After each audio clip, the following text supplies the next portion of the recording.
je me souviens, je suis tombée de la poutre, j'ai fait une accro, je suis tombée de la poutre. Et là, tout de suite, je savais même pas si j'avais mal, si mon genou était comme ça. Mais tout ce qui me préoccupait, là, c'est putain, les jeux, quoi.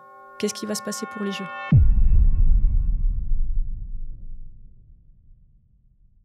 Yo les Phoenix, j'espère que vous avez la forme. On se retrouve pour un nouvel épisode de Phoenix TV. Et aujourd'hui, j'ai la chance d'être avec Magali Rufato. Comment vas-tu ? Ça va très bien, merci. Un peu stressée, mais ça va. Bah, nickel. Et ça va bien se passer, t'inquiète pas. Est-ce que tu peux te présenter en quelques mots pour les personnes qui ne te connaissent pas ? Ouais, alors je m'appelle Magali Rufato. Je suis une ancienne sportive de haut niveau. Je suis photographe indépendante et je suis dans une activité de nutrition sportive et rééquilibrage alimentaire. Ah, c'est pas mal ça, tout ça. N'hésitez pas à poser vos questions et vous aussi à vous abonner si ce n'est pas encore le cas. Alors, on a pas mal de choses à voir. Est-ce que tu as déjà vu des épisodes de Phoenix TV ? Oui, tout à fait. Ah, ça fait plaisir. Donc, tu sais qu'on commence par reprendre un petit peu l'enfance de notre invité. Comment, toi, t'as grandi où ? Comment ça s'est passé, on va dire vraiment, tu vois, la primaire jusqu'à tes 10 ans à peu près ? Où t'étais ? Qu'est-ce qui se passait ? Alors, moi, je suis de Toulon, donc j'ai grandi à Toulon, dans le Var. Et très tôt, j'ai commencé le sport, la gym. Ma mère était entraîneur de gym, donc très tôt. Alors, pour la petite anecdote, dès que je suis sortie de la clinique, ma mère m'a menée directement au gymnase qui était en face. Donc, voilà. Donc, en fait, j'ai commencé très tôt la gym. Quoi, 4 ans, 3 ans ? Alors, vraiment tout bébé. Et après, les compétitions vers 5-6 ans. Ah oui, quand même, ok, d'accord. Et donc, donc ta mère, c'est elle qui t'a emmené forcément dans ce domaine-là. Ouais, c'est ça. On va y revenir un petit peu sur le sport après. Toi, t'étais comment en termes d'élèves à l'école ? T'étais plutôt une bonne élève ou pas trop Ouais, non, j'étais bonne élève, je faisais ce qu'il fallait, j'étais discrète et tout allait bien. Et quand t'avais à peu près 7-8 ans, est-ce que t'avais une idée du métier que t'aurais voulu faire un peu plus tard ? Non, pas vraiment, j'ai pas de souvenir. Non, je pense que c'était vraiment le sport qui m'intéressait, la gym. Avoir une certaine indépendance et entreprendre. Je pense que j'avais déjà quelque chose comme ça. J'avais pas d'idée précise, mais je voulais avoir une certaine qualité de vie. Ok. Et quand tu dis une certaine indépendance, déjà vraiment, genre à 8-10 ans, tu t'es dit, dans ta tête, tu te disais, non, mais je veux pouvoir un peu décider par moi-même. Tu avais déjà cette vision-là ? Ouais. Alors c'était marrant, pas ça. Vraiment clair où je voulais être indépendante, être entrepreneur, absolument pas. Hein, je savais pas du tout ce que c'était. Mais j'avais déjà ce tempérament. Ouais. T'as une idée un peu d'où ça vient ou pas du tout ? Je pense de ma mère. Ouais, aussi. Ta mère, du coup, elle était aussi indépendante ? Non, pas du tout. Non. Alors là, ça, c'est marrant. En fait, elle a toujours été salariée, donc elle était dessinatrice industrielle et en parallèle, elle entraînait dans un club de gym. Ah, ok, d'accord. Donc toujours salariée, mais elle avait ce caractère et ce tempérament un petit peu comme moi. Ok, ça, c'est intéressant de voir ça. Donc déjà, assez jeune, c'est la première fois qu'on a un ou une invitée qui sait déjà à 8-10 ans que ne voudra pas être salarié. Parce que d'habitude, tu sais, le cheminement classique de non, mais je vais être gendarme, pompier, et le truc qu'on nous inculque depuis. T'es la première qui se dit non, déjà assez jeune, non, je serais plutôt indépendante, même si on est bien d'accord que tu savais pas que tu serais entrepreneur après, mais plutôt se dire ouais, non, je ferai un peu ce que je veux. Ça, c'est assez intéressant quand même. Ouais. Et donc, ça continue. Donc là, le sport, on va y revenir après. Collège, lycée, ça roule ? Au niveau des notes, études, des études. Tout va bien. Mais là, j'ai déjà attaqué le haut niveau. Alors, comment ça se passe du coup ? Parce que là, tu as commencé les compètes à 5-6 ans. Tu rentres en sport-études, c'est ça ? Ouais, c'est ça. En primaire, donc en sport-études. Déjà en primaire ? Oui. Ah, je savais pas que la gym chez les filles, en fait, ça commence très tôt. Ça finit tôt, mais ça commence très tôt. Ah oui, c'est vrai. C'est quoi l'âge à peu près de fin en moyenne ? En moyenne, alors ça a changé depuis mon époque, mais en moyenne, c'est 10 ans jusqu'à 18. D'accord. Et maintenant ? 18-20 ans. Maintenant, ça peut pousser vers 25 ans. Ah oui. Et comment ça s'explique, la différence en l'espace de si peu d'années qui est 7 ans de plus Je pense que maintenant, il y a une approche différente aussi de l'entraînement. Ouais. Et aussi les sponsors, c'est plus médiatisé. D'accord. Et il y a plus de prise en charge en fait professionnelle. Plus d'accompagnement au niveau sportif, au niveau préparation, au niveau récup et tout ça. Ouais, tout à fait. Ok. Ça c'est intéressant de voir que quand même tu mènes la carrière, elle a pu quasiment doubler au final. Oui. Enfin, après, ça reste quand même rare. Hein. Oui. C'est pas une généralité. Ok, d'accord. Donc, on revient. Donc, tu commences en primaire sport-études. Ça se déroule comment? C'est sur une semaine, c'est quoi l'organisation? Alors, c'est vieux, hein, mais en fait, on a école. Là, j'allais à l'école normalement. Et après l'école, je sors un petit peu plus tôt. Et je crois que c'est au lieu de faire sport, j'allais en fait à l'entraînement. Ah, ok. Ouais, donc c'est un truc aménagé. Genre, grosso modo, de finir à 16h30, tu finissais à 15h et t'es allé à l'entraînement. Voilà, de mes souvenirs, c'était ça. Et puis bon, le mercredi, entraînement et le samedi, entraînement. Ok. Déjà, à l'époque, là, donc à moins de 10 ans, c'était quoi une semaine de gym? C'était combien d'heures à peu près? En grosso modo, hein, parce que ça devait bouger aussi en fonction de... C'était tous les jours, donc je pense que c'était... ouais, il y avait le mercredi, il y avait le samedi. Quand il n'y avait pas les compétitions, je sais pas, j'aurais dit peut-être une 15-20 heures. Ouais, 15-20, je pense. C'est fou. Je sais pas, vous mettrez en commentaire ce que vous en pensez, mais déjà, t'imagines le sport que c'est à moins de 10 ans de faire 15-20 heures de gym, ça me paraît dingue. Après, on s'en rend pas compte, hein, parce qu'on fait vraiment quelque chose qui nous plaît et ça va vraiment crescendo. C'est progressif. On se rend pas compte déjà qu'on est forcément dans le haut niveau au début. Surtout en primaire. Là, je parle vraiment de la primaire. Là, j'ai pas intégré l'équipe de France encore. Ouais, non, mais je parle déjà juste en termes de volume horaire. Peut-être qu'il y a des Phoenix qui nous mettront en commentaire si leurs enfants font autant de sport, mais je pense pas, parce que 15-20 heures, c'est quand même une dinguerie, quoi. C'est énorme pour un... Alors, étant maman, effectivement, maintenant, je me rends compte, mais sur le moment, vraiment, C'est vraiment ta passion. C'est la question que moi, je me suis toujours posée. Est-ce que le fait que ta mère t'ait mis là-dedans tôt, est-ce que pour toi, c'était une contrainte ou est-ce que c'était... en fait, c'est devenu une passion parce que c'était familial? Ça, c'est un élément important. Ça a été les deux. Honnêtement, ça a été les deux, ouais. Mais pendant la primaire aussi, j'ai fait du tennis. Au milieu, il y a eu du tennis. Et vers la fin de la primaire, je crois, il a fallu que je choisisse parce qu'au tennis, l'entraîneur, j'avais des capacités, il voulait que j'aille plus loin, donc il fallait que je m'entraîne plus. Et là, il fallait que je choisisse entre la gym et le tennis. J'ai choisi la gym parce que c'était ce qui me plaisait. Mais je pense aussi que c'est parce que ma mère entraînait à la gym. D'accord. Ah, c'est marrant. Tu avais aussi d'autres aptitudes dans un autre sport en même temps. Ouais, le tennis. Ah, c'est marrant, ça. Après, la gym, c'est vrai que c'est un sport qui te permet quand même de développer pas mal de compétences physiques pour d'autres sports. C'est assez complet. C'est un des sports le plus complet, effectivement. Ah, c'est marrant, ça, que je savais pas ça. Donc, du coup, gym. Donc là, les compètes, elles ont commencé. T'avais quel âge à peu près? En équipe de France ou Non, de manière générale. 6 ans. À 6 ans, c'est déjà... Ouais, il y a les championnats départementaux, régionaux, tous les petits... les championnats du début, quoi. Ok. Donc, c'est marrant, ouais. Mais c'est assez marrant de commencer des compètes 5-6 ans, tu vois. C'est déjà jeune, quoi. C'est ça le truc que je voulais dire. Ouais.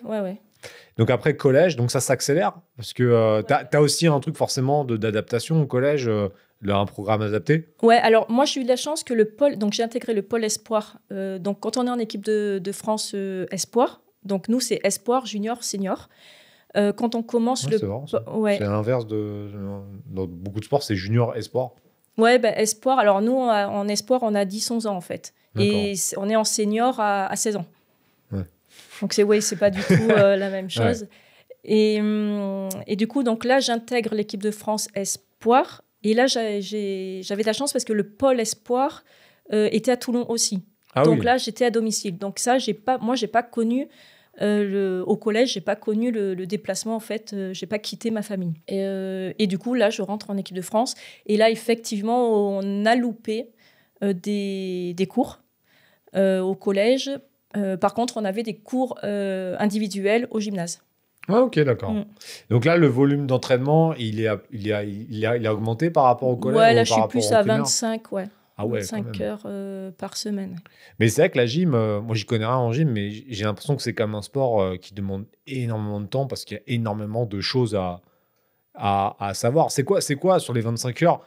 Peut-être là, ça sera une question qui va être un peu plus précise, mais comment ça se déroule 25 heures d'entraînement de gym de manière un peu globale, hein, fait simple, hein, parce que... Ouais, en fait, alors la gym, c'est un sport où c'est vraiment un sport à répétition. On ne peut pas se permettre de s'arrêter une semaine, en fait. Ah ouais, c'est assez ingrat, en fait. Donc là, on fait du physique, des étirements, et après, c'est de la technique. Et après, c'est répétition. D'accord. Et en proportion, même si c'est peut-être pas facile à répondre, mais sur 25 heures, la partie répétition technique, ça correspond à combien par rapport au volume complet? Par rapport aux étirements, par rapport à la préparation physique? Ça, c'était encore à mon époque, parce que maintenant, ça a évolué. Là aussi, moi, j'aurais dit à mon époque 80%. De technique ou de... Ouais. Ouais, quand même. Ouais. Ouais, donc c'est une grosse partie quand même à travailler l'enchaînement, si ça. Ouais, c'est ça. Ok. Ah ouais, donc... et pour ceux qui connaissent pas, il y a plusieurs ateliers, je sais pas comment vous appelez ça. Des agrès. Des agrès, voilà. Ouais, alors ça. pour les filles, il y en a 4, saut, barre, poutre et sol. Et pour les masculins, il y en a 6. Donc là, les 4, c'est pareil. Donc, il faut vraiment s'entraîner de manière régulière sur les 4. Ou est-ce que vous avez une genre de spécialité où vous devez vraiment être forte sur les 4? Non, ouais, on doit être général. En fait, les spécialités arrivent après. Par exemple, sur un championnat du monde, on peut se qualifier sur un agrès, mais avant, il faut passer par le général, donc les 4 agrès. Ouais, donc on ne peut pas se dire je suis pas terrible sur 2, il faut être vraiment bien sur les 4. Ouais, il faut être assez complète, ouais. Ok, donc là, ça continue. Comment ça se déroule après? Donc, tu arrives au collège.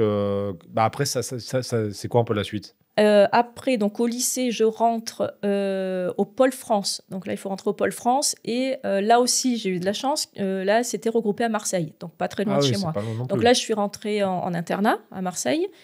T'avais quel âge là? 15 ans. Je suis rentrée en seconde à 15 ans. Puis voilà, et là, j'ai intégré l'équipe de France senior. D'accord. Là, pendant ce temps-là, les études, ça va?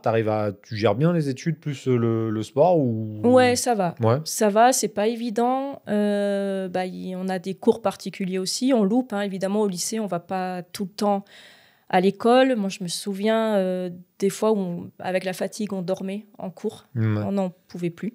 Okay. Mais voilà, ça a suivi. J'ai redoublé une fois. J'ai loupé mon bac la première année.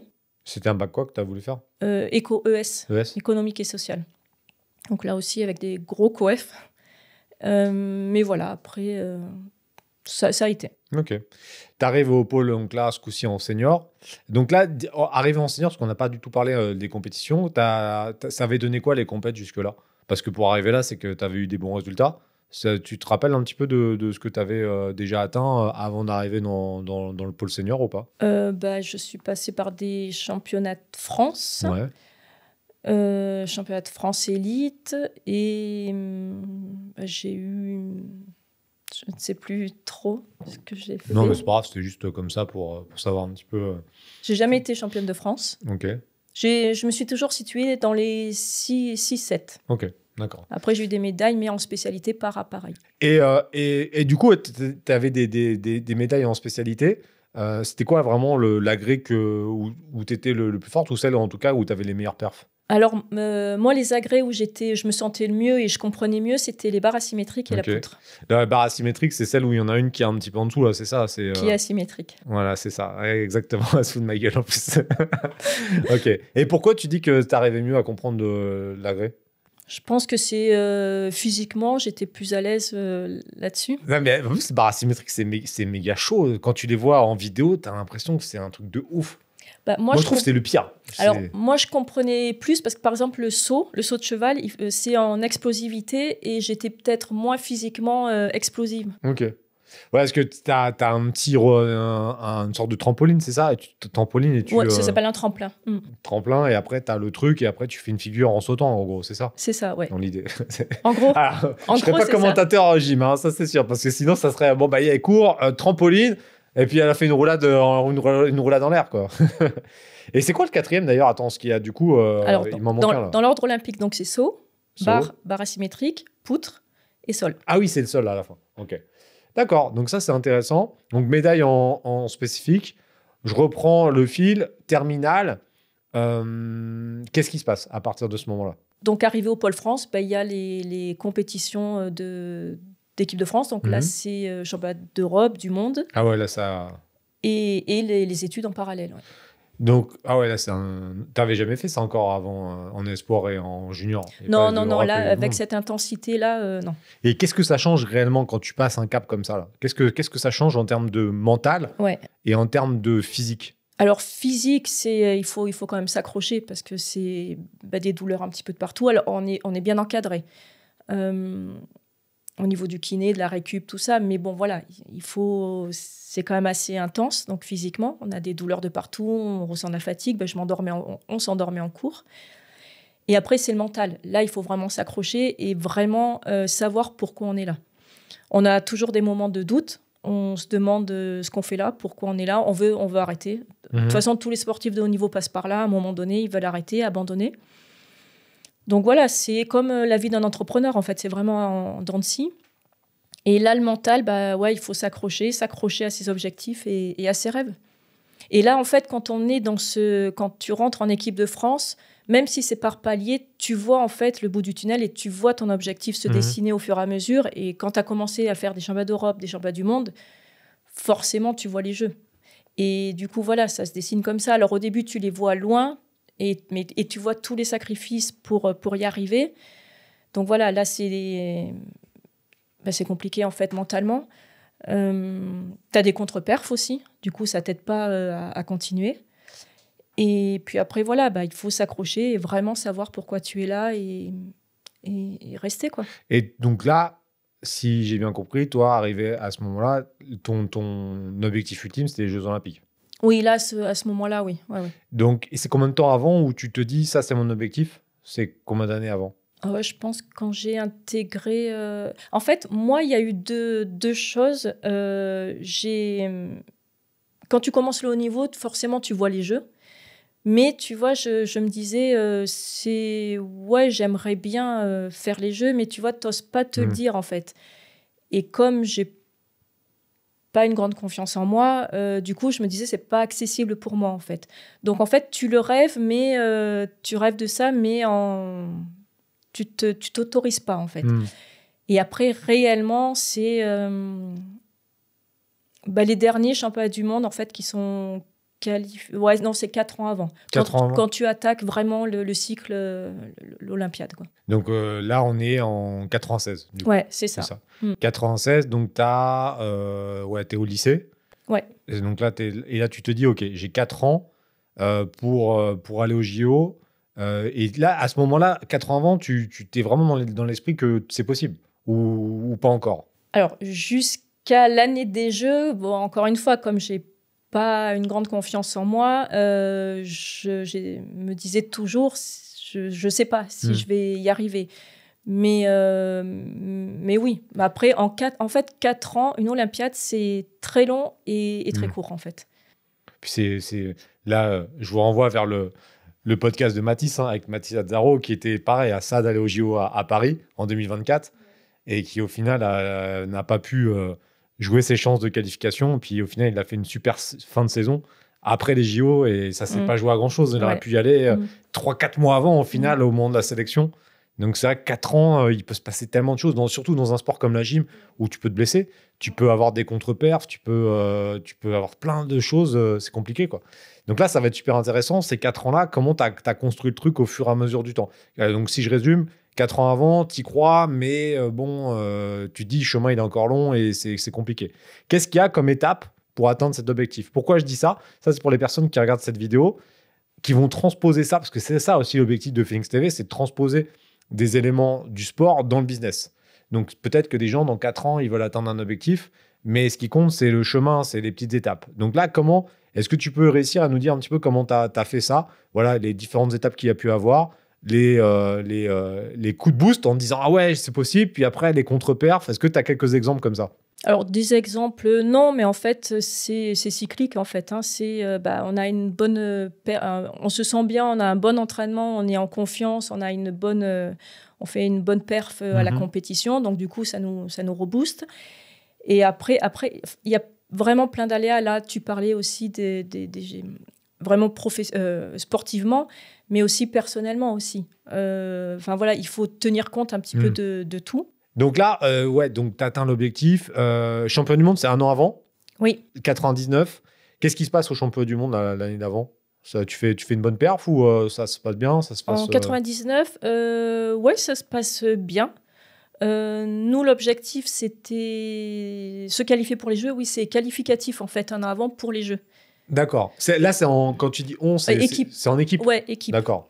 Ça, c'est aussi important parce que ça, je ne savais pas que c'était en équipe ou tu peux aussi te qualifier en individuel ou c'est que en équipe? Ouais, en équipe. Alors, moi, il faut savoir que j'ai fait essentiellement équipe parce qu'en fait, pour aller au concours général individuel, par nation, tu as le droit à que 2. D'accord. 2 par nation et souvent j'étais la troisième, donc je ne me qualifie pas en concours général individuel. Voilà, l'objectif c'était évidemment de se qualifier pour que la France puisse être représentée aux Jeux de Sydney en 2000.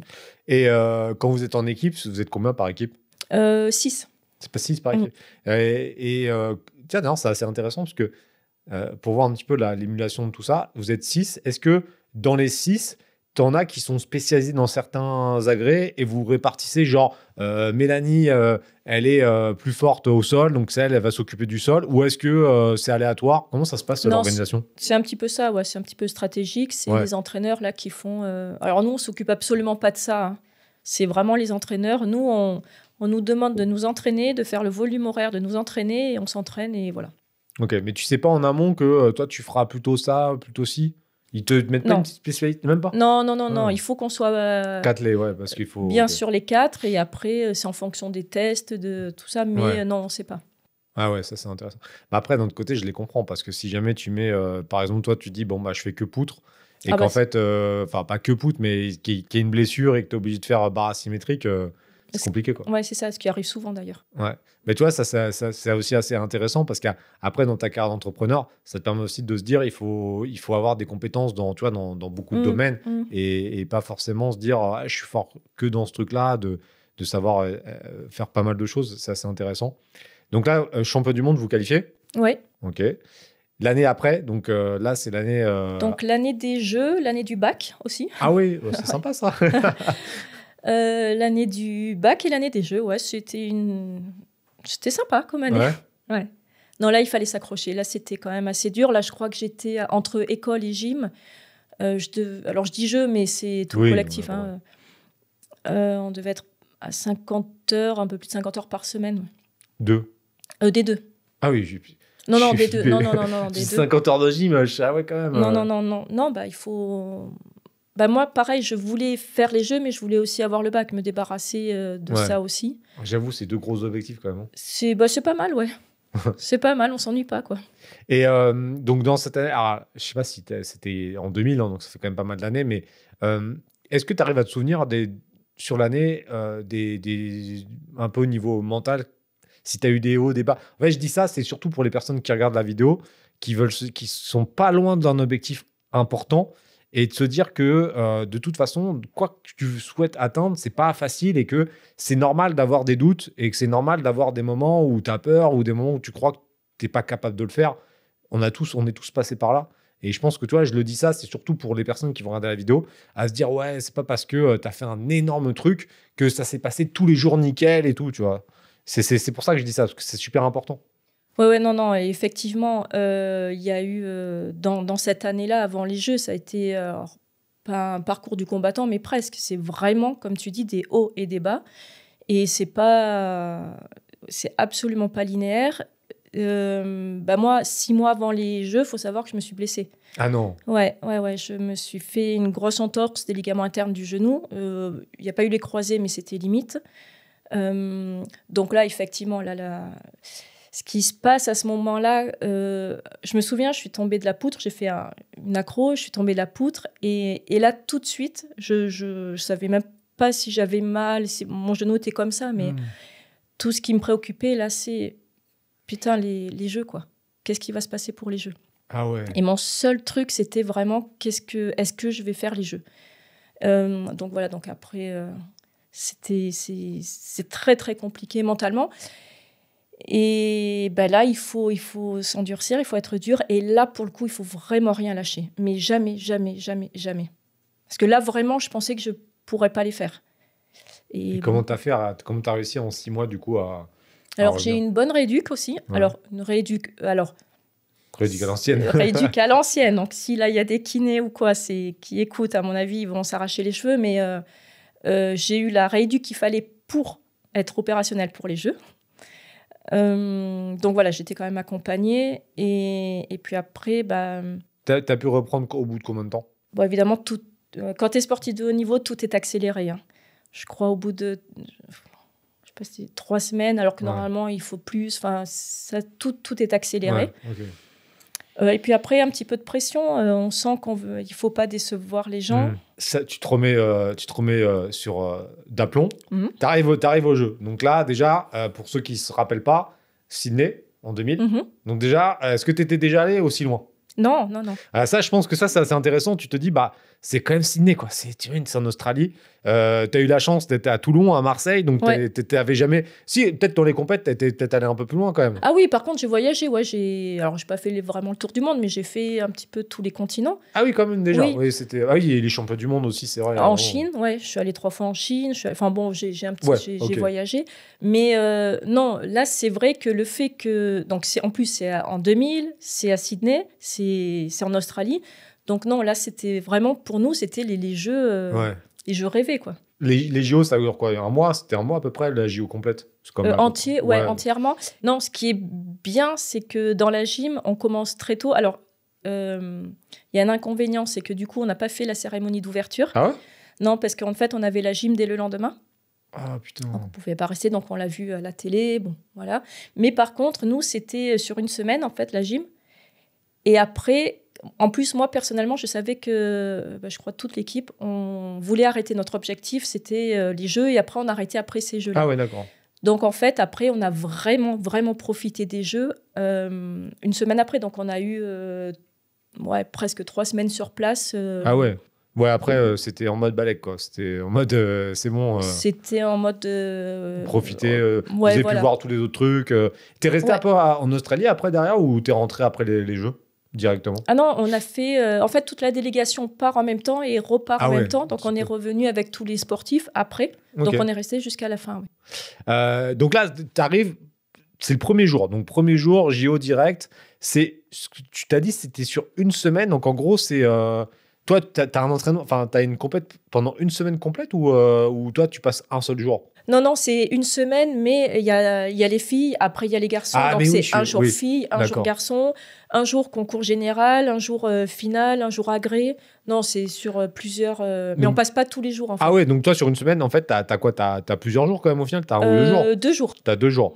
Et ça donne quoi, alors, les JO? 8e par équipe. 8e par équipe? C'était notre objectif, et sincèrement, c'était très bien là pour la France. Ouais. Ok. Donc après, tu dis, après cette phase-là, on t'arrêtes le haut niveau, mais tu continues la gym quand même après ou pas du tout? Ouais, alors je reviens dans mon club et je continue 2 ans. Alors à l'époque, il y avait des emplois jeunes. D'accord. Donc l'idée, en fait, c'était de continuer dans mon club. J'ai entraîné un petit peu, mais il y avait des championnats de France par équipe. Donc l'idée, c'était d'aider un petit peu mon club. Donc voilà, donc c'était un petit peu le deal. J'avais un emploi jeune, mais je continuais un petit peu à m'entraîner. Donc j'ai fait ça pendant 2 ans. Ok, mais tu faisais quand même les compètes du coup? Je faisais les compètes. Alors ça, c'est un exercice absolument pas facile. Parce qu'en fait, on arrête. Donc il faut savoir qu'après une carrière de sportif de haut niveau, la difficulté, c'est l'arrêt, c'est la reconversion, c'est voilà, tout ce qui va avec derrière. Et donc, je passe de à peu près 30 heures par semaine dans une structure de haut niveau à, je sais pas, j'avais peut-être 10 heures dans le club à m'entraîner. Et encore, il y a une structure de club. Donc, forcément, je me vois dégraisser. Enfin, j'arrive plus à faire certains éléments, ce qui est normal. Hein. Mais donc là, c'est un petit peu dur, là, mentalement. Là, je prends une petite claque. Quoi. Et 2 ans, et après, il se passe quoi après les 2 ans Donc, je suis montée sur Lyon pour suivre mon conjoint de l'époque, qui lui était encore en équipe de France. À Lyon, je suis dans un club de gym et je m'occupe de l'animation, donc les petits, la baby gym, et tout ce qui est administratif. Et je passe aussi mon brevet d'État 1er et 2e degré. Mais déjà, dans ma tête, je savais j'avais la photo en tête et je voulais faire une école de photo déjà. Alors ça, c'est intéressant. Tu dis brevet d'État. C'était quoi le brevet d'État? C'était dans quel domaine?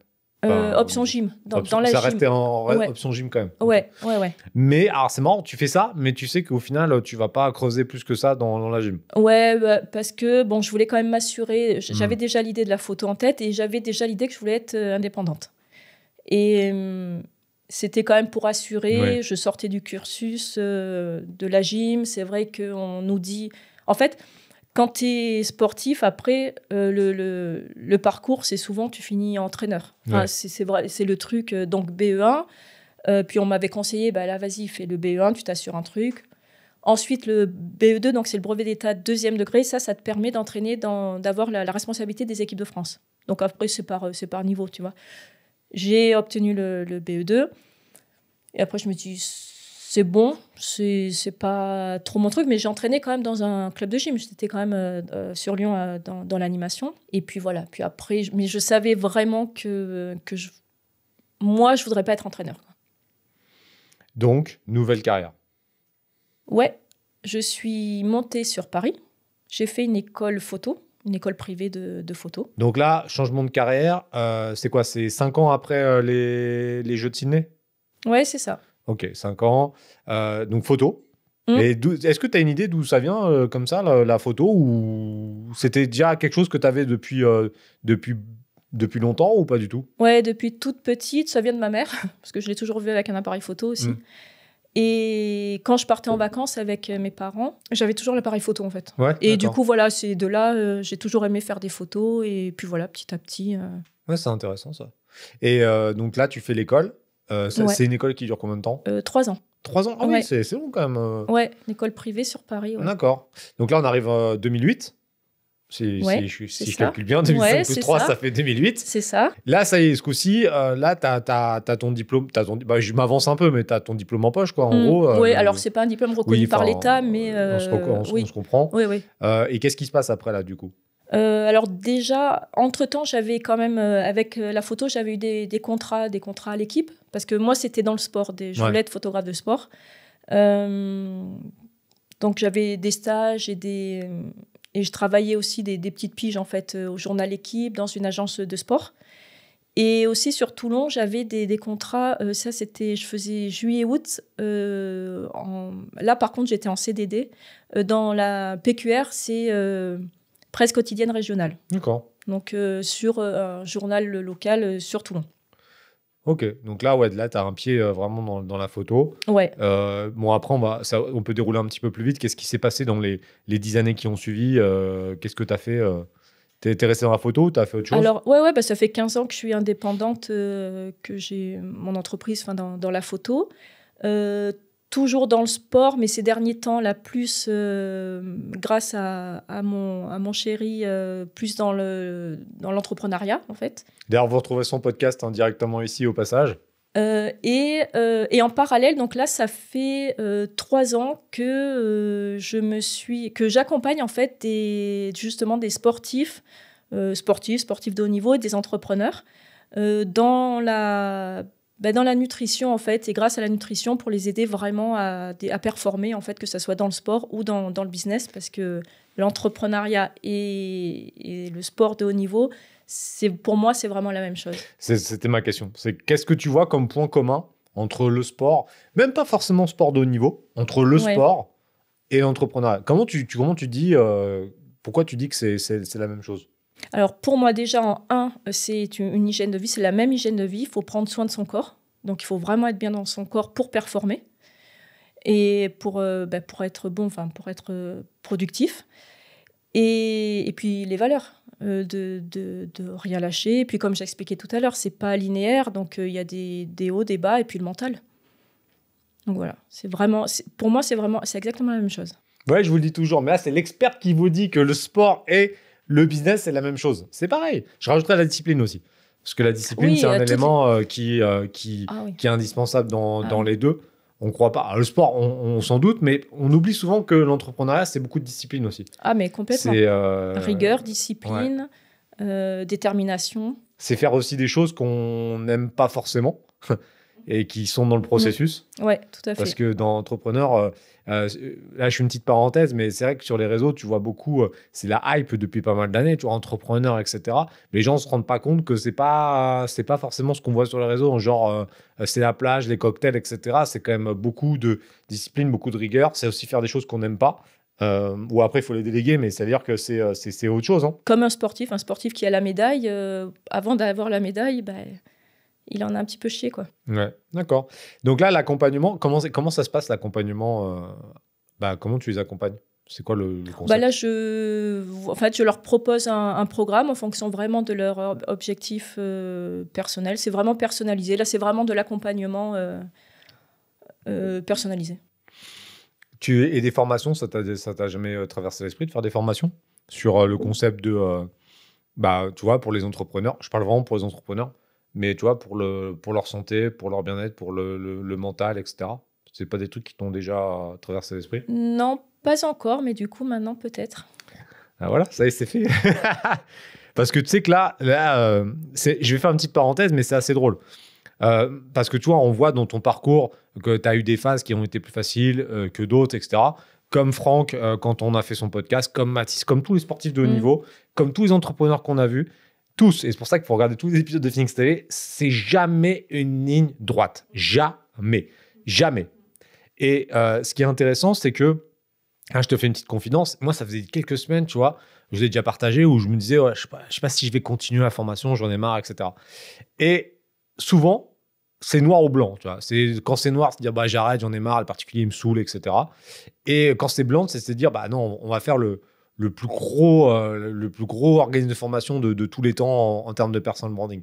Et là, c'est un truc que je suis en train de réfléchir, c'est tu vois un peu, tu vois, les Avengers, ce que c'est. Ouais. C'est de se dire, prendre des spécialistes dans certains domaines et qu'on puisse faire un truc où nous, on les accompagne pour mettre en place, parce que forcément, les formateurs n'ont pas forcément toutes les compétences au niveau marketing, et de prendre les compétences comme ça et de faire un énorme truc. C'est-à-dire que nous, on forme les entrepreneurs sur la partie développer un business. Ça, c'est ce que je fais déjà depuis pas mal d'années.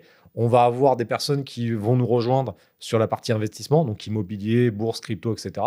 Mais tu vois, il y a aussi ça qui peut être intéressant. C'est de travailler sur ce côté santé. Parce que les gens ne se rendent pas compte de ça. Ils se disent, ouais, etc. C'est comme quand on préparait sa retraite. Les gens ne se rendent pas compte en disant, ah, mais non, ça ira. Non, ça ira pas. Le corps, c'est l'élément fondamental de la réussite dans le business.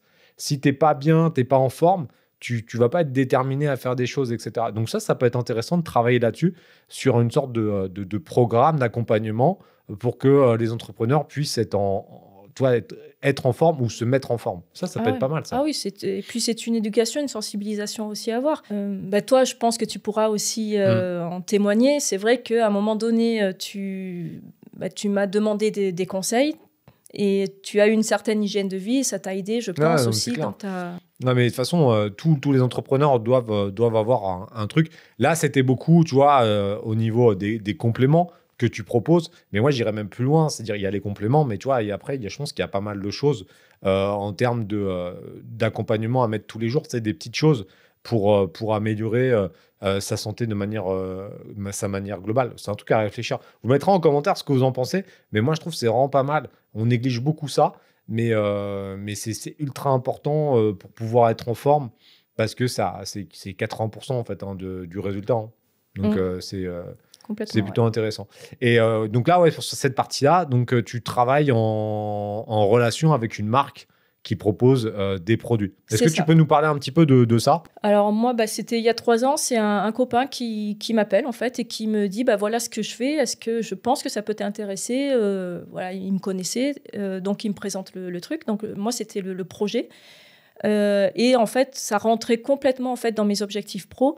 Moi, je voulais me dégager du temps, travailler à temps choisi. En fait, je voulais vraiment adapter ma vie professionnelle en fonction de ma vie perso et pas l'inverse. Et voilà, j'ai un fils, je voulais aller chercher à l'école. Voilà, ça rentrait, et surtout diversifier mes activités. Je ne veux pas mettre tous les œufs dans le même panier. Donc voilà, là, au niveau activité, au projet pro, ça rentrait totalement. C'était vraiment un mode qui m'intéressait. Je voulais pas de contraintes géographiques non plus. Et en plus, c'est dans le domaine de la nutrition. Moi, étant sportive, en fait, j'ai toujours été sensible à la nutrition et surtout l'impact que ça a sur notre vie sportive, entrepreneuriale, notre vie perso en général. Et voilà, et donc j'ai découvert cette gamme. C'est une gamme ça fait 23 ans qu'elle est sur le marché. C'est une gamme française. Donc moi, je suis quand même un petit peu chiante sur la compo. Donc là, j'ai regardé, j'ai demandé aussi, je me suis renseignée moi de mon côté. Cette gamme, pour moi, elle est complètement clean. Vraiment, j'ai vu vraiment de la sécurité dedans. Donc voilà, donc là, tout était réuni pour que je fonce là-dedans. Et surtout c'est de pouvoir aider en fait et d'accompagner des personnes à se sentir bien dans leur quotidien, améliorer leur vie en fait. Ok. Donc là, tu proposes, c'est le business, c'est sous format de marketing de réseau, le concept. Tout à fait, exactement. Est-ce que tu peux juste expliquer en 2 secondes à quoi ça correspond pour les personnes qui ne connaissent pas et moi, je donnerais peut-être la différence avec l'affiliation, parce que ce n'est pas tout à fait pareil. Alors déjà, le marketing de réseau, et moi la première, ça a une mauvaise image en fait en France. Et moi la première, je pensais vraiment pyramidal, voilà, tout ce qu'on entend. Donc évidemment, je ne me suis pas lancée tout de suite comme ça. Je me suis renseignée. Et en fait, quand vraiment on comprend le modèle économique, voilà, c'est complètement légal. Et l'idée, en fait, c'est de parler, donc marketing de réseau, donc c'est vraiment du réseau, c'est de parler, en fait, autour de nous, de ce projet. Alors, il y a 2 casquettes, soit du côté de la gamme, ou soit du côté du business, des personnes qui veulent faire un complément de revenus ou diversifier leurs revenus. Donc, tu vois, là, je parle surtout aux personnes qui regardent la vidéo, pour comparer par rapport à l'affiliation marketing. C'est pas pareil pour une raison. Marketing de réseau, comme l'a dit Magali, c'est que elle rentre dans la boîte, donc Botisané, en tant que conseillère. Il y a 2 casquettes. Première casquette qui ressemblerait à l'affiliation, c'est-à-dire je fais la promotion des produits. Donc, ce qu'elle a fait avec moi, c'est-à-dire que moi, j'ai acheté des produits, je passe par son lien et elle touche une commission à chaque vente. Ça, c'est comme l'affiliation.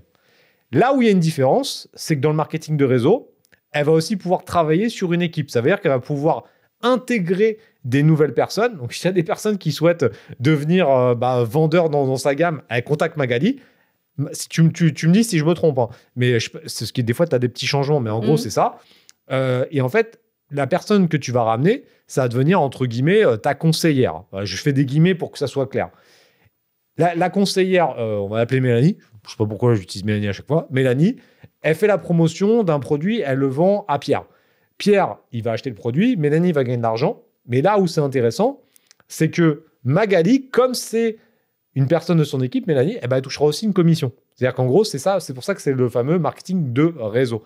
C'est la différence avec l'affiliation. L'affiliation, on n'a pas ça. Ouais. Alors, juste pour préciser, si j'aide, en fait, je touche sur Mélanie parce que je l'ai aidée, en fait, à constituer. Donc, le temps, en fait, que j'investis, donc c'est de l'investissement en temps, le temps que j'investis pour l'aider à constituer son équipe, c'est ça, c'est elle, si son business marche, moi aussi, le mien marche. Voilà. Mais c'est juste pour expliquer la différence entre le marketing de réseau et l'affiliation. Ouais. Et c'est un truc où... c'est un autre business model, mais c'est vrai que c'est super intéressant. Moi, je connais pas trop, j'ai jamais fait, je connais de noms, mais c'est vrai que ça demande des qualités. Parce qu'on pourrait se dire, ouais, c'est facile. Non, c'est loin d'être facile. Non, c'est absolument pas facile. C'est tous les jours, pour ma part, c'est sortir de sa zone de confort. C'est aussi travailler sur soi, beaucoup. Donc, moi, c'est vraiment quelque chose qui me convient parce que j'en apprends beaucoup de moi, en fait. Et là, comment ça se passe, du coup? Tu as déjà... je ne sais pas si tu as envie d'expliquer un petit peu, mais tu as réussi à avoir d'autres personnes ou toi, tu joues plutôt sur la vente, toi, direct? C'est quoi un peu ta stratégie? J'ai changé un petit peu de stratégie. Moi, c'est plus me constituer une équipe parce que c'est vrai que là, du coup, on a de la chance de choisir, entre guillemets, avec qui on veut travailler. Donc, moi, ça serait plus aussi des sportifs ou des entrepreneurs avec la même vision. Mais voilà, en fait, il faut des deux. Mais j'aime bien le côté management aussi, manager une équipe. J'aime bien ça. Ça, c'est intéressant. Et s'il y a des personnes qui regardent cette vidéo qui sont intéressées pour potentiellement rejoindre ton équipe, on peut mettre un lien sous la vidéo pour qu'ils puissent te contacter ou Ouais, bien sûr, ouais. De toute façon, je remettrai tous les éléments, toutes les coordonnées de Magali directement sous la vidéo. Mais si jamais il y a des personnes qui regardent ce podcast et qui disent « Ah ouais, moi, ça m'intéresserait de faire du marketing de réseau », vous pourrez contacter Magali et voir si ça peut le faire ou pas. Mais ça, c'était intéressant. Donc là, ça fait 3 ans. Tu continues la photo en même temps, en parallèle. Ouais. Comment tu t'organises sur une journée, pas une journée, mais plutôt sur une semaine entre ta vie perso et ces 2 activités qui sont quand même assez différentes? Ouais, c'est assez. Ça demande une très bonne organisation. que je n'ai pas, clairement. Donc non, il faut que j'apprenne vraiment à bien être organisée, mais c'est vrai que c'est un peu sport, ouais. Et puis voilà, et puis j'aimerais aussi, je continue un petit peu à faire du sport, donc il faut aussi inclure ça dedans, donc voilà. Et j'ai un autre aussi projet, je ne sais pas si je peux en parler, vas-y, hein. avec Franck, avec mon chéri, donc justement, c'est d'accompagner en fait les sportifs de haut niveau dans leur reconversion professionnelle, parce que ça, c'est vraiment un sujet douloureux, en fait, quand tu es sportif de haut niveau, la reconversion professionnelle. Et du coup, pour l'avoir vécu, moi, et pour avoir un petit peu subi ça, moi, ce qu'on souhaiterait, c'est vraiment de les accompagner vers l'entrepreneuriat. Donc, créer un accompagnement des sportifs de haut niveau vers l'entrepreneuriat. C'est vrai qu'il y en a beaucoup, au final. Après, il y en a beaucoup qui se plantent parce qu'ils ont du mal à se reconvertir. Mais on a quand même beaucoup de sportifs de haut niveau qui sont reconvertis en businessman. Je pense à Tony Parker, parce que c'est un des plus connus, mais on a beaucoup d'autres. Et je pense que quand tu as les clés, c'est vrai que, comme on le disait tout à l'heure, quand tu es sportif de haut niveau, tu as déjà le mindset pour être entrepreneur. Maintenant, ce qui manque souvent, c'est les compétences. C'est-à-dire que, ils ne savent pas quoi faire, ils ne savent pas comment faire, etc. Donc, en gros, vous, l'idée, c'est de leur fournir ces éléments-là pour avoir le puzzle complet. Voilà, c'est exactement ça. Moi, je vais revenir à moi. J'aurais bien aimé avoir toutes les informations, tout ce qu'il existait, tout ce que je pouvais faire dans l'entrepreneuriat, en fait. Et voilà, l'idée, c'est vraiment de leur donner une visibilité de ça. Comment ça va se dérouler? Tu peux développer un peu plus le projet? Alors là, c'est vraiment en projet. Donc là, on est vraiment au début. Mais en fait, c'est un accompagnement. Donc, ça sera un mastermind. Ça sera des rencontres 4 fois dans l'année, dont une normalement à l'étranger. Et c'est vraiment pour les aider sur leurs problématiques et pour les accompagner, en fait, dans ce que... Alors déjà, dans un premier temps, c'est leur donner une visibilité de ce qu'il est possible de faire. Et après, une fois qu'ils auront choisi leur univers où ils se sentent le mieux, c'est de les orienter au mieux là-dedans et surtout de performer là-dedans. Ah, c'est vachement bien. Et ça serait quel type de sportif? Tu as déjà une idée un petit peu de ça ou pas? Ou c'est vraiment sportif de haut niveau? Enfin, sportif... Ah, je fais une petite parenthèse. Sportif de haut niveau ou sportif pro? Parce que pour moi, c'est pas pareil. On va peut-être avoir un débat là-dessus. Sportif de haut niveau et sportif professionnel, pour moi, on n'a pas tout à fait le même truc. Je m'explique. Sportif de haut niveau, ça peut être quelqu'un qui a un niveau national, international, mondial, mais qui ne gagne pas forcément beaucoup d'argent avec son activité. Et on a plein. Je pense qu'en gym, la plupart ils ne gagnent pas beaucoup d'argent. En athlétisme, c'est pareil. Tu peux aller au JO en athlétisme et gagner 1000 balles par mois. Tu vois. Pour moi, ça, c'est des sportifs de haut niveau, mais pas des sportifs que je considère professionnels parce qu'ils ne vivent pas pleinement de leur activité. Vous ciblez quoi? Vous ciblez sportifs pro ou sportifs pro et haut niveau? Je pense qu'on va avoir les deux cas de figure parce que tu peux gagner de l'argent, pas mal d'argent, mais si tu ne sais pas l'investir, si tu ne sais pas le placer, au final, c'est pas bon, quoi. Donc, en fait, on aura vraiment les deux. Donc, les sportifs de haut niveau, comme tu dis, qui n'ont rien et qui veulent vraiment se construire... se créer en fait un avenir, et les pros pour vraiment les aider à gérer, à optimiser en fait leur patrimoine, quoi. Et puis surtout le changement, parce que on l'a vu tellement de fois de sportifs professionnels qui ont gagné beaucoup d'argent pendant leur carrière, ils arrêtent. Et derrière, c'est la cata. Ils se retrouvent SDF. Il y en a eu plein. C'est hallucinant. Il y a eu beaucoup d'exemples. Derrière, mal accompagnés ou pas accompagné du tout, parce que c'est vrai que c'est quand même une descente, la reconversion des sportifs, c'est vraiment une descente. C'est une descente, et puis surtout, on revient même en dehors des sportifs, c'est une problématique d'éducation, puisque à l'école, on apprend beaucoup de choses, mais on n'apprend pas la gestion financière ni l'éducation financière, qui sont deux choses différentes. La gestion financière, ça va être tu gagnes 3, comment tu fais pour que ça rentre dans ton budget et que tu dépenses pas 4. Ça, c'est la gestion financière. L'éducation financière, c'est comment tu arrives à investir 1 qui va se transformer en un 10, voire en 2 ou en 3 dans 10 ans. Tu vois. C'est deux choses différentes. Et malheureusement, les sportifs, et tu pourras compléter ça, mais on le voit dans les sportifs qui gagnent beaucoup d'argent, souvent n'ont pas l'éducation financière de le placer, mais encore pire, ils n'ont pas la gestion financière. Là, c'est un débat un peu plus large, mais quand tu as des gars, et on en a eu plein, qui gagnent des millions par mois et qui se retrouvent avec rien, tu te dis, mais comment c'est possible, quoi? Ça, c'est un problème de gestion. Et là, dans votre mastermind, vous allez avoir la proposition de valeur sur développer un business, mais aussi sur la gestion et l'éducation financière. Ah oui, complètement. Sur l'ensemble. Ouais, sur l'ensemble. Ouais. Pour finir cette vidéo, est-ce que tu as des conseils aux personnes qui souhaitent se lancer ou qui sont déjà entrepreneurs ou même des sportifs de haut niveau qui veulent atteindre un objectif et qui trouvent que le chemin n'est pas si facile que ça? Est-ce que tu as des conseils à leur donner? Je pense que ça serait vraiment s'accrocher à ses rêves, vraiment à ses objectifs et ne pas avoir peur de rêver. Et ouais, toujours croire qu'on peut y arriver, que c'est pas mort, c'est pas fait. La preuve, je vais reprendre cette anecdote, mais je pensais 6 mois avant les Jeux, je me blesse. Je voyais quand même mon rêve défiler, puis au final, en s'accrochant, j'ai fait les Jeux. Donc voilà, s'accrocher à ses rêves. Je dirais saisir et voir aussi les opportunités. Ça, pendant un petit moment, moi, j'ai pas vu et quand on commence à voir les opportunités, ça simplifie la vie, c'est vachement sympa quand même. On va finir sur un truc qui n'a absolument aucun intérêt, mais que j'aime beaucoup. Donc, je vais te donner le globe, ok? Ce serait drôle que ça tombe sur l'Australie. Tu fais pas exprès de tomber sur l'Australie. Hein. Je le fais tourner et tu l'arrêtes quand tu veux. Ça donne quoi? L'Afghanistan. C'est sympa.